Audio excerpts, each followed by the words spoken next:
Hello guys. तो शुरू करते हैं एक रूह कपा देने वाली कहानी से। कहानी है एक छोटी बच्ची के साथ गलत हरकत करने वाले 5वें 65 साल के बूढ़े आरोपी के अपराधी या बेगुनाह होने की, क्योंकि बाकी 4 अपराधी अपना गुनाह कबूल कर चुके हैं।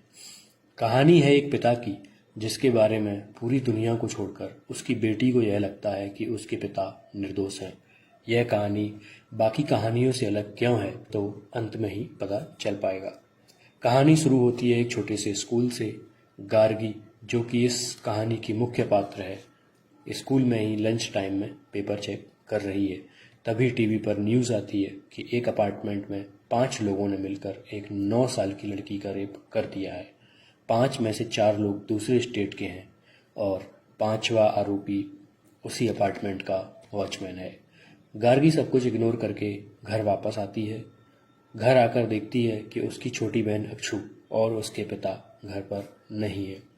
पर थोड़ी ही देर बाद गार्गी की छोटी बहन अक्षु घर आ जाती है। गार्गी उसे डांट कर पूछती है कि तुम इतनी देर तक कहाँ थी।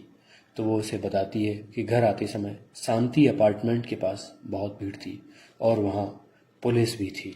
शांति अपार्टमेंट का नाम सुनकर गार्गी के तोते उड़ जाते हैं, क्योंकि यह वही अपार्टमेंट है जहाँ गार्गी के पिता वॉचमैन है। गार्गी अपने पिता को कॉल करती है पर कॉल नहीं लगता और गार्गी अपने पिता को देखने अपार्टमेंट पहुंचती है। वहां जाकर उसे पता चलता है कि उसके पिता को पुलिस स्टेशन लेकर जाया गया है। पुलिस स्टेशन पहुंचती है, अपने पिता के बारे में पता करती है। पुलिस स्टेशन में सब इंस्पेक्टर बेनिक्स उसे बताता है कि सारे सबूतों को देखने के बाद तुम्हारे पिता को गैंग रेप के केस में अरेस्ट कर लिया गया है और बाकी की जानकारी के लिए कल कोर्ट आ जाना। गार्गी डर जाती है और उसके फैमिली फ्रेंड भानु प्रकाश, जो कि पेशे से एक बहुत बड़े वकील हैं, उनको कॉल कर हेल्प मांगती है। भानु प्रकाश उसे भरोसा दिलाता है कि वह उसके पिता को बचा लेगा। अगले दिन गार्गी कोर्ट पहुंचती है। तभी वह देखती है कि उसके पिता को काले कपड़े से मुंह ढककर कोर्ट में पेश करने लाया जा रहा है और जनता फांसी की डिमांड कर रही है। गार्गी अपने लॉयर भानु प्रकाश से मिलने उसके चैम्बर में जाती है।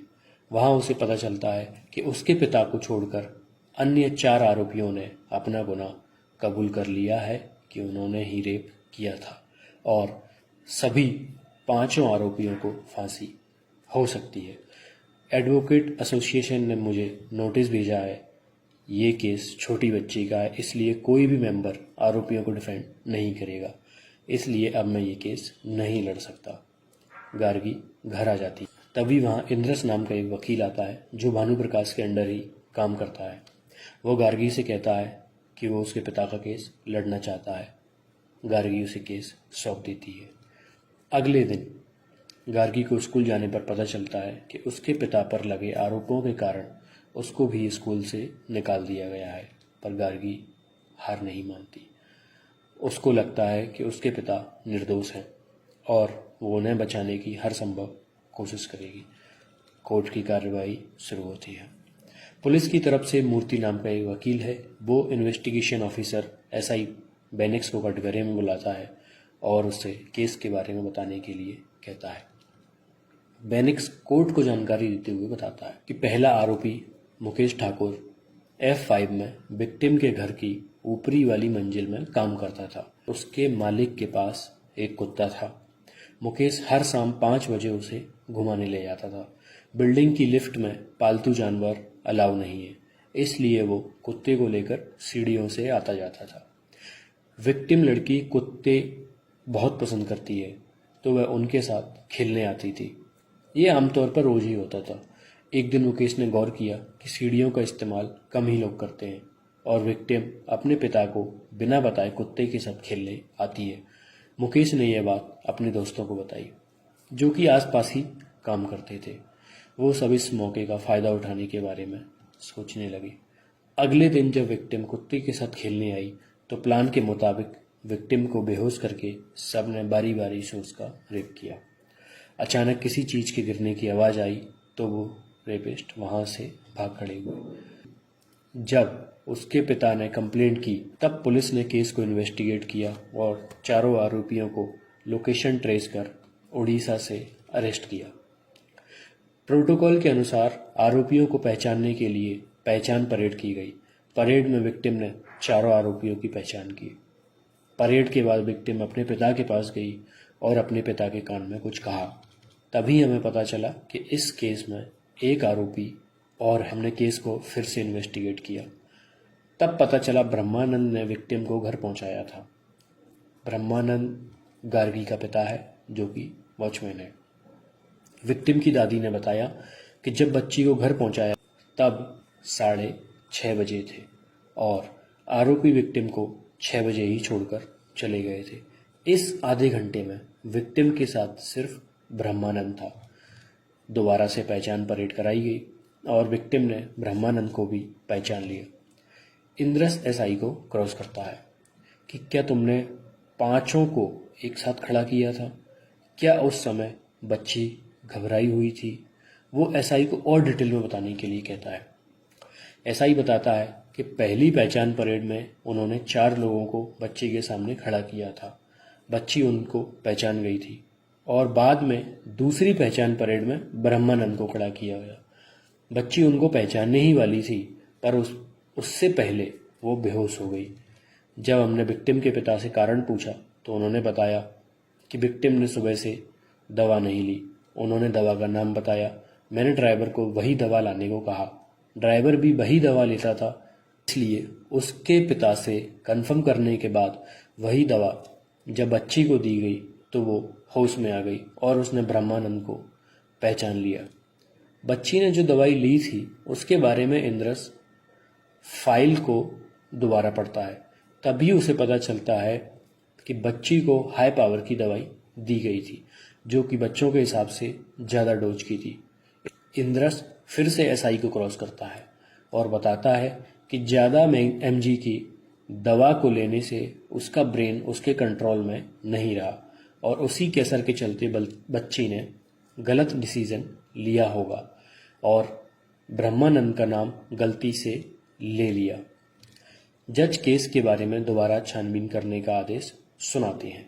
गार्गी इंद्रस के साथ जेल में अपने पिता से मिलने जाती है, पर वो कोर्ट में इस हालत में अपने पिता को नहीं देख सकती, इसलिए वह वहाँ से चली जाती है।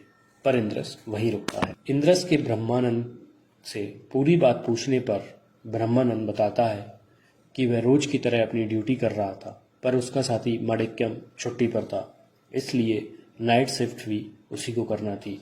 शाम को मैंने उस लड़की को सीढ़ियों के पास पड़े हुए देखा और उसे उसके घर लेकर गया। मुझे नाइट शिफ्ट करनी थी, इसलिए थोड़ी ड्रिंक कर ली थी। उस दिन मैं अकेला था, जिसकी वजह से वो छोटी बच्ची मुझे गलत समय बैठी। अगले सीन में इंद्रस माणिक्यम से ड्यूटी पर न आने का कारण पूछता है। माणिक्यम बताता है कि मेरी लड़की को देखने वाले आए थे, इसलिए मैंने ड्यूटी से छुट्टी ले ली थी।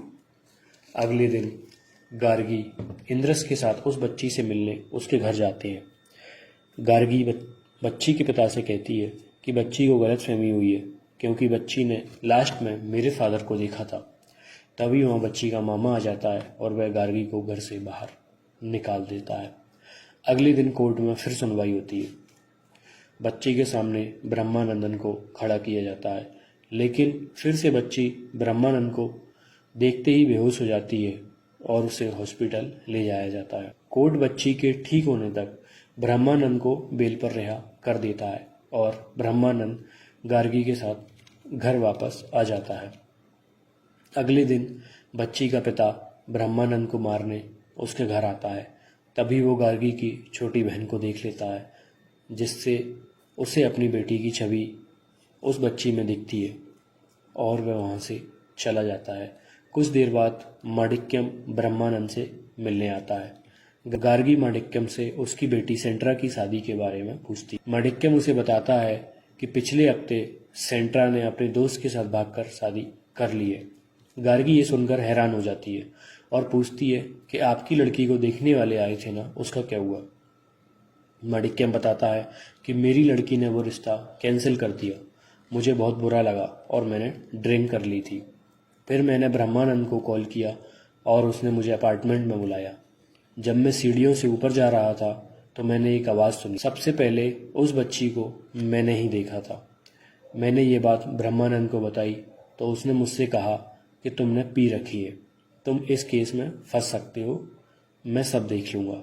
यह सुनने के बाद गार्गी को अपने पिता ब्रह्मानंद पर शक होता है, क्योंकि जब इंद्रस और गार्गी ब्रह्मानंद से मिलने गए थे तब उसने बताया था कि वहाँ पर उनके अलावा और कोई नहीं था। गार्गी का शक मजबूत होता है। गार्गी अगले दिन उस बच्ची के सामने अपने पिता के साथ कुछ और बूढ़े लोगों को खड़ा करती है। बच्ची ब्रह्मानंद को पहचान जाती है। तभी ब्रह्मानंद समझ जाता है कि गार्गी को सब पता चल गया है। सच सबके सामने आ जाता है। ब्रह्मानंद ही पांचवा आरोपी था, यह साबित हो चुका है।